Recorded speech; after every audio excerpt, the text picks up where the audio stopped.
Bonjour, je suis ravie de vous retrouver sur Monaco Info pour cette nouvelle édition. Aujourd'hui, dans ce journal, nous développerons la visite du ministre d'État et des conseillers de gouvernement à Thales, à Cannes, un site sécurisé, leader européen dans le domaine des satellites.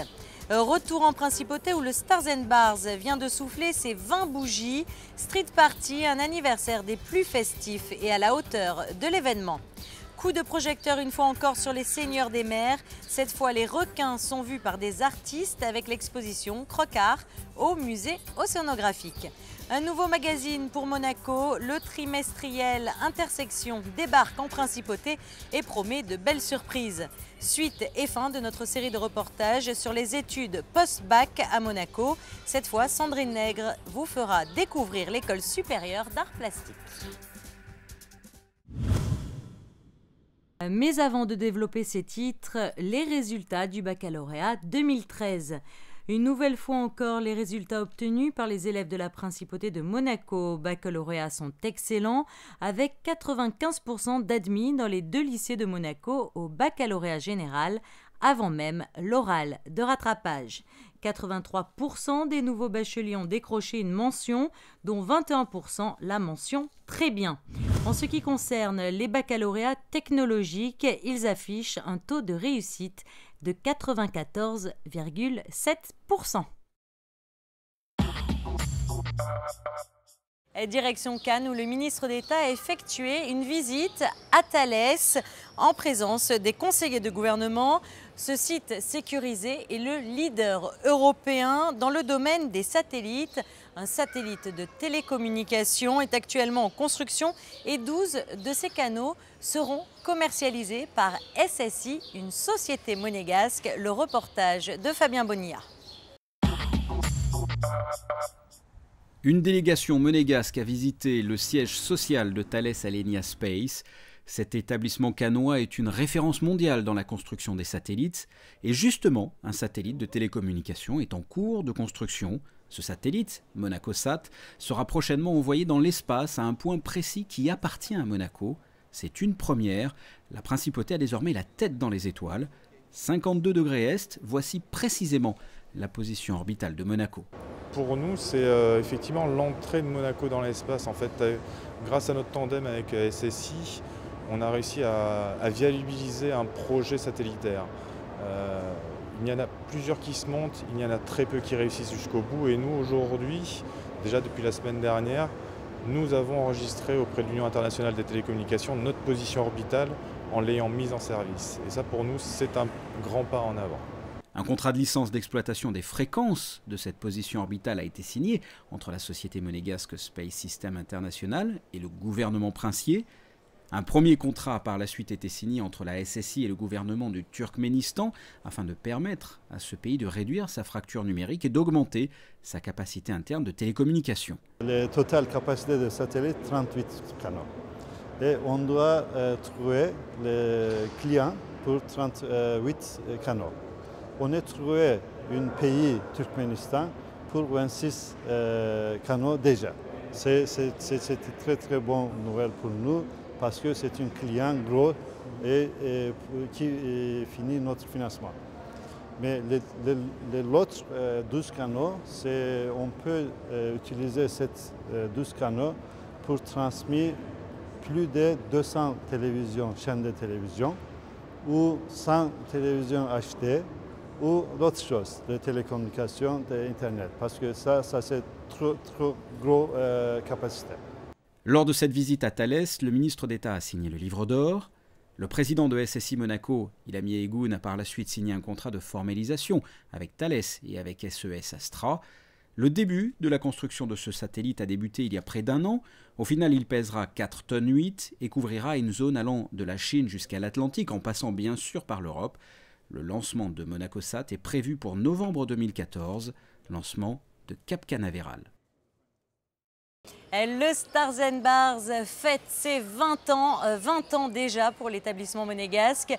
Tenu par Didier et Kate, l'établissement a soufflé ses bougies le jour du 4 juillet. Pour l'occasion, une street party a été organisée. Retour sur cette soirée en images. 20 ans déjà pour le Stars & Bars. L'établissement aux couleurs et senteurs américaines a soufflé ses bougies en présence de tous ceux qui font l'âme du lieu. Les anciens se sont mêlés aux nouveaux, serveurs, musiciens, danseurs, habitués, petits et grands. Tous ont fêté l'événement jusqu'à tard dans la nuit jeudi soir. L'occasion de se remémorer de nombreux souvenirs. C'est trop drôle parce qu'aujourd'hui nous avons 20 ans et nous avons vu des familles venir avec leurs enfants. Aujourd'hui c'est leurs enfants qui viennent et eux viennent, certains avec leurs petits-enfants. Donc c'est trop chouette de voir dans un même établissement toutes ces générations continuer à venir en principauté. Oui. D'avoir ouvert le Stars & Bars sur le port de Monaco, c'est mon plus beau souvenir. Et le premier soir quand tout le monde est arrivé, j'ai senti que ça y est, on est béni. On y est arrivé. Plus beau souvenir, la venue de Prince. Et aussi lorsqu'on voit les familles et des enfants passer devant le Star qui font « I love Stars & Bars ». Ça, c'est des gros moments pour nous, pour Kate et moi-même. La soirée Street Party a été donnée en l'honneur des 20 ans du Stars & Bars, bien sûr. Mais il s'agissait également d'un autre grand jubilé. Ce 4 juillet était aussi le jour de l'indépendance américaine. Une belle occasion de célébrer ensemble ces deux grands événements. Il y a 237 ans, on était libérés d'Angleterre, excusez-moi les Brits, mais c'est notre fête américaine. Mais aussi parce que c'est le 20e anniversaire de Stars & Bars, on va faire une soirée street party incroyable. On a invité tout le monde de venir, on a des animations pour les enfants, pour les adultes, on a la musique américaine, on a un groupe qui vient de Las Vegas, le Joey Filco Group, qui était notre groupe de maison il y a 18 ans. On a le Bouncy Castle pour les enfants, on a un taureau mécanique pour les petites et pour les grandes. Musique, dancing, barbe à papa, hot dog, hamburger. Et toutes les animations et l'entrée, c'est ouverte à tout le monde. Le Stars & Bars a marqué toute une génération. L'établissement a abrité durant 20 ans les moments de joie, de peine, de complicité ou d'allégresse de milliers d'enfants, adolescents, parents ou grands-parents.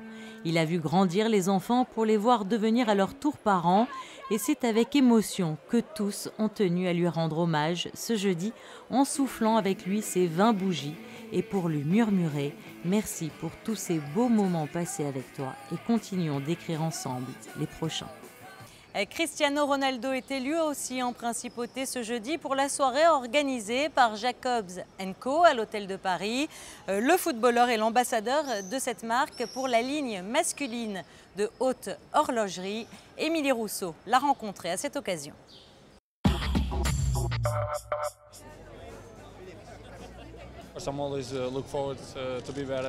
Le but est toujours de faire mieux que les saisons passées, donc cette année l'objectif est le même. Tout faire pour remporter la Liga et la Ligue des Champions avec le Real Madrid.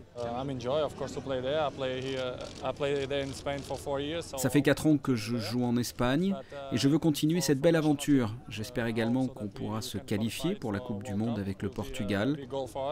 Ça fait beaucoup d'objectifs et je suis concentré sur ça. C'est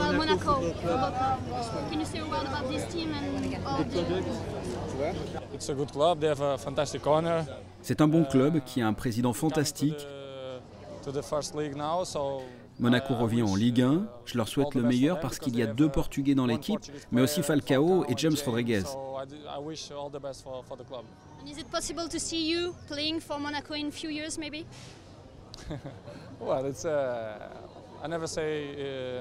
Je ne dirais pas que je ne viendrai jamais dans ce club, mais aujourd'hui, je suis heureux au Real Madrid. Je suis juste venu en principauté pour passer mes vacances. Retour en images à présent sur la soirée de gala Marbella Monaco qui a été organisée il y a quelques jours à l'hôtel Palace Villa Padierna. Un gala qui a été donné pour défendre la cause de la maltraitance des animaux. L'objectif, récolter des fonds pour ce secteur non protégé. Il s'agissait de la toute première union entre Monaco et Marbella. Lors de cette célébration, un hommage a même été rendu à la princesse Antoinette qui, pendant plusieurs années, a défendu cette cause en sa qualité de présidente de la Humane Society de Monaco. Dans le cadre de son exposition Requins, l'expo Sensation, le musée océanographique a proposé à l'association artistique MC Nuance de s'exprimer justement sur le thème des requins. Les artistes de l'association ont accepté cette proposition. Résultat à découvrir dans l'exposition Crocard, Sandrine Nègre. Les requins sont décidément à l'honneur au musée océanographique. Après l'exposition Sensation qui a ouvert ses portes il y a quelques semaines, l'offre proposée aux visiteurs s'enrichit d'une autre exposition. Les œuvres cette fois-ci ont été réalisées par des artistes locaux qui ont accepté de relever le défi de peindre des requins. Cette exposition rentre un petit peu dans le cadre de nos événements requins qui ont lieu à l'Institut océanographique et plus particulièrement au musée océanographique.